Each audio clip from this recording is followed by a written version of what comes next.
The propensity to travel is directly related to pricing. We came into the market with an average fare of $175. In the industry, you could say that was like a big bang.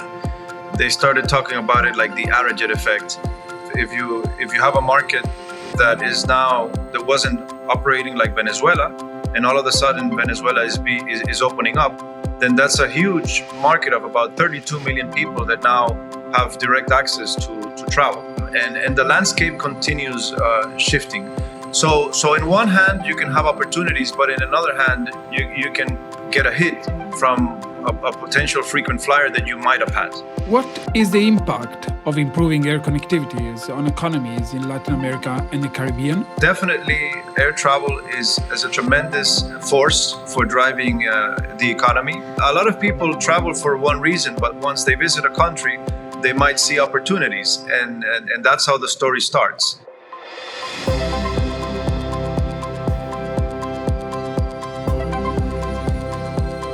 The world is fragmenting. Countries and markets are raising barriers to trade, investment, as well as movement of people to adjust to the political needs of the hour.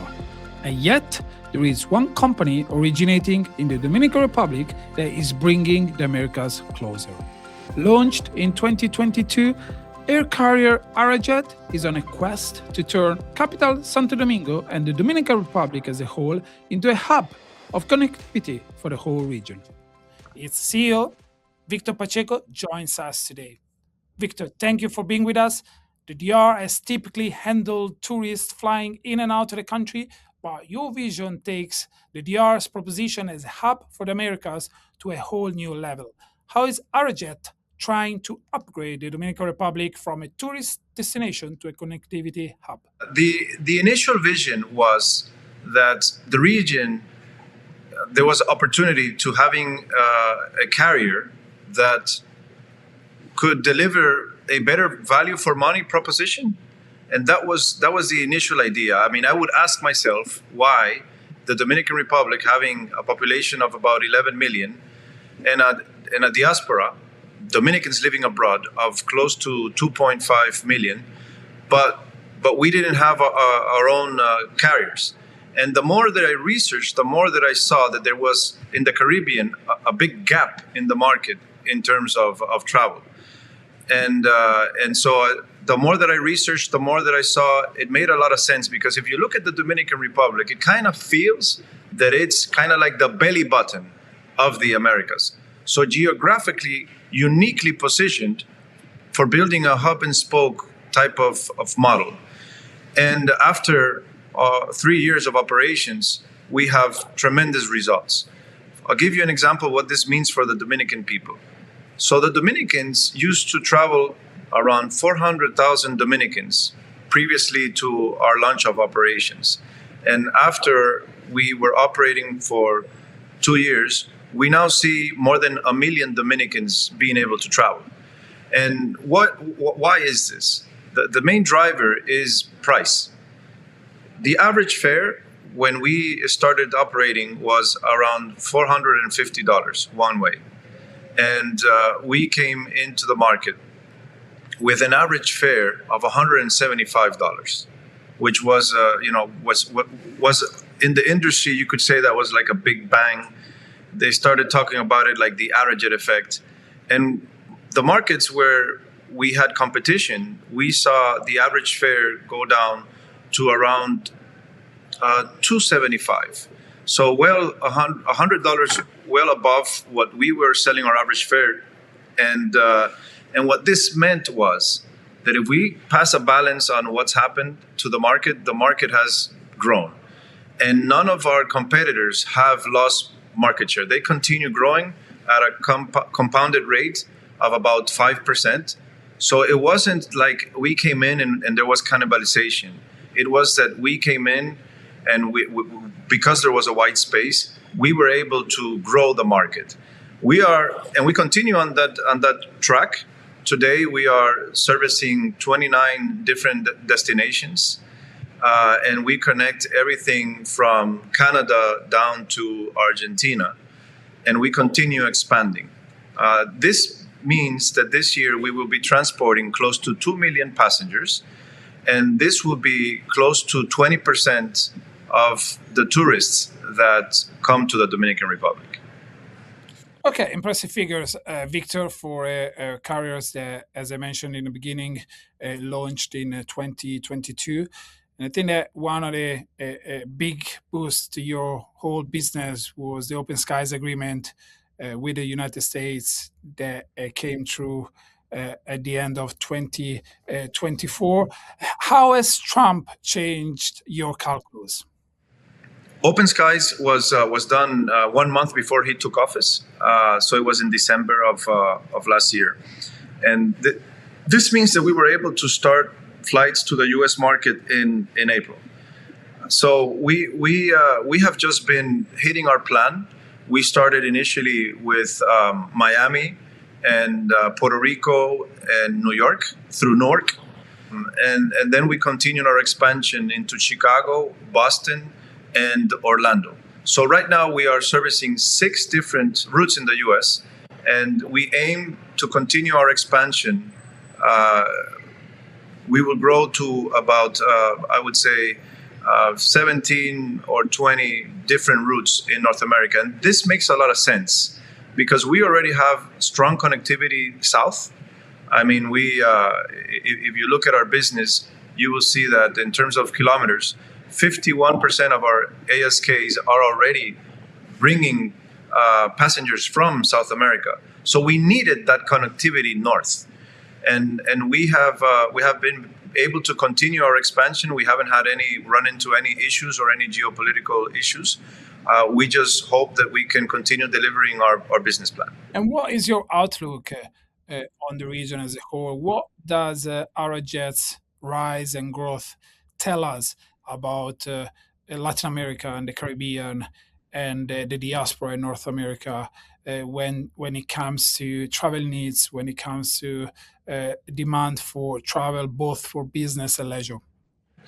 Well, the first thing that it says is that we are in a region that is needing better value proposition products that is very price sensitive.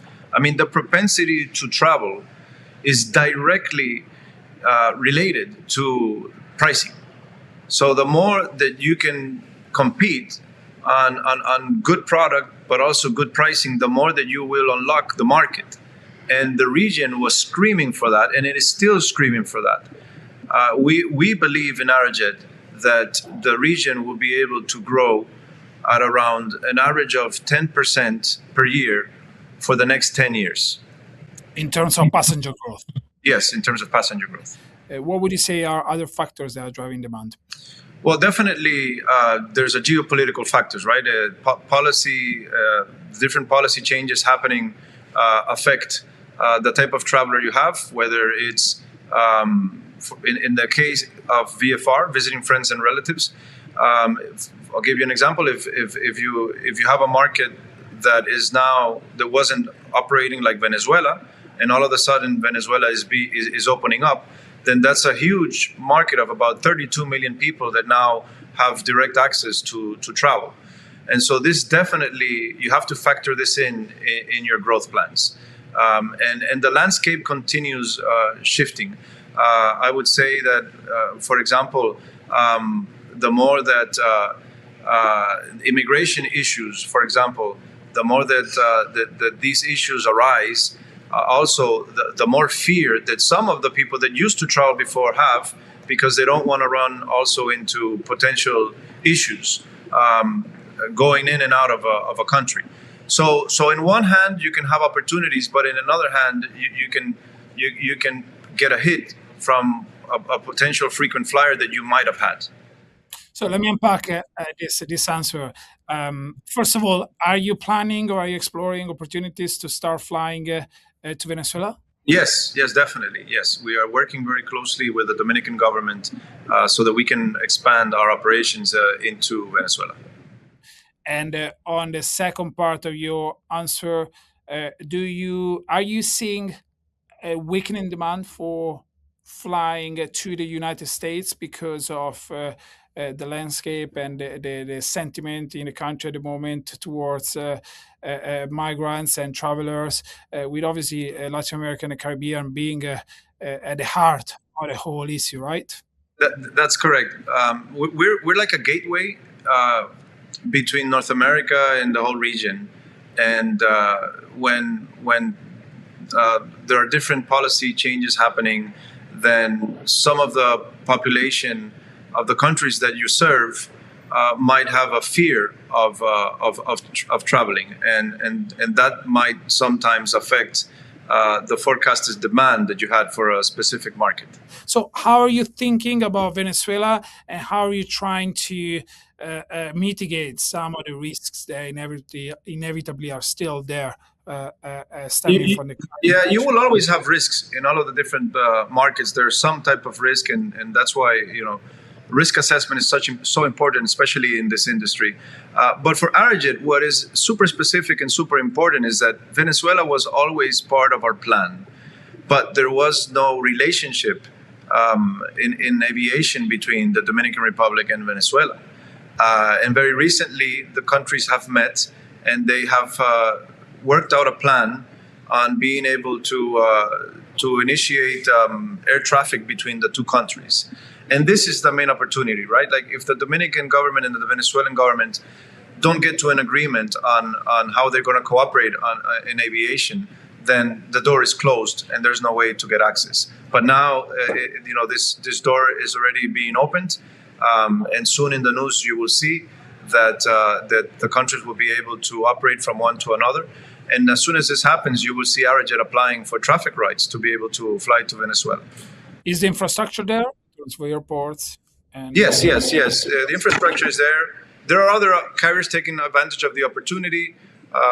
Very recently, we saw a large U.S. carrier, one of the top three, that announced flights also into Venezuela as well. So I think that this is a huge opportunity, and everybody in the industry is seeing it. I think that you will see a land grab type of situation here in the coming months. and I imagine that U.S. companies will have some level of preferential treatment, considering also the way this government change has been originated. But I guess you expect there will be space also for others. Like, Well, yeah, I mean, look, in this industry, I think that we as an industry are always careful about things that could impact in WTO. The main benefit the U.S. carriers are going to have is the direct flights. Our model will be to invite them into our hub, and from our hub take them further. So if they can get access by U.S. carriers to fly direct, then it's a very tough product to compete against. But we will give it a try. what is the kind of impact that your company is having on the broader economy in Santo Domingo? And does it really validate the idea that connectivity is a major enabler for the wider economy of a country? Oh, definitely, and we have discussions with the governments uh, in order to, show them live business cases of how being able to take down taxes and fees that impact the ticket will be better for the economy. So, you perhaps as a state, you might not be receiving your income directly in the ticket and taxes and fees, but however, you're receiving it by the more people coming and the expenditure, right? Our central bank estimates that a traveler spends around $120 per day when they are in the country. So if you do the math and you say that in 2026 we're able to transport close to 2 million people, then you're looking at a direct impact on GDP of about 1%. And if we look at other countries, we saw, for example, here in Europe, the experience of Ryanair or EasyJet, that not only they turned out to be very successful businesses, but they also triggered the development of infrastructure around the region, particularly in and around those airports that they are serving. They used to be secondary airports, and now they become really bustling centers of air connectivity. Are you seeing anything similar Yes, in here per se serving? yes, 100%. Um, you know the old saying: "If you build it, they will come." The more that the hubs get strengthened, the more development that you will have. You know, real estate value is directly impacted. It goes up, but it also brings a whole ecosystem. It brings commerce. It brings entrepreneurs to be able to set up new businesses, and new businesses that you and I might not be even thinking about, that will be existing in a year or two, and that all is happening because of the travel, right? A lot of people travel for one reason, but once they visit a country, they might see opportunities, and that's how the story starts. So definitely, air travel is a tremendous force for driving the economy, and for being able to strengthen the case of the government having to build more infrastructure. It's important to mention that since the country has seen these models be successful, there are two new places that are being developed with international airports, and kind of like the same idea of Punta Cana. One in Pedernales, which is in the southwest part of the country, and another one in Puerto Plata, which is in the northeast part of in the north part of the country. And both of them have their own groups that are, that are organizing them, but that have done it before, have the capital, have the government support. So I think that the Dominican Republic has understood that tourism is the oil of the country, if you could sort of see it that way. And there is midterm plans and long-term plans on continuing developing what's been successful. Do you think that the premium that companies in emerging markets are still paying when it comes to financing compared to companies in developed market is narrowing a bit, is coming down a little bit over the past couple of years, given, as I mentioned, the fact that there are more and more successful business coming out of emerging countries? I think that you still see. I think the premium is still kind of justified in the markets because of the volatility with the political landscape. I just think that the political landscape in our region is still, there's a lot of passion when it comes to the politics. And as long as you have these big swings from left to right, it creates a little bit of instability. And what the people, what the institutions ask themselves is, how much can I trust that when I make this investment 5 years later, if I'm still there for 5 years, that there will be political stability for the investment to succeed. I do think that Latin America as a whole has improved a lot, but we still have a lot of work to do in order to be able to show to the world that we can think long-term and start planning long-term and make sure that the different political changes that happen don't impact foreign investment. Fantastic. Victor Pacheco, CEO of Arajet, thank you very much for being with us today. Thank you for your time, my brother. Thank you, everyone, for watching. If you're following this on YouTube, please like and subscribe, or else follow us on fdiintelligence.com. Until the next time.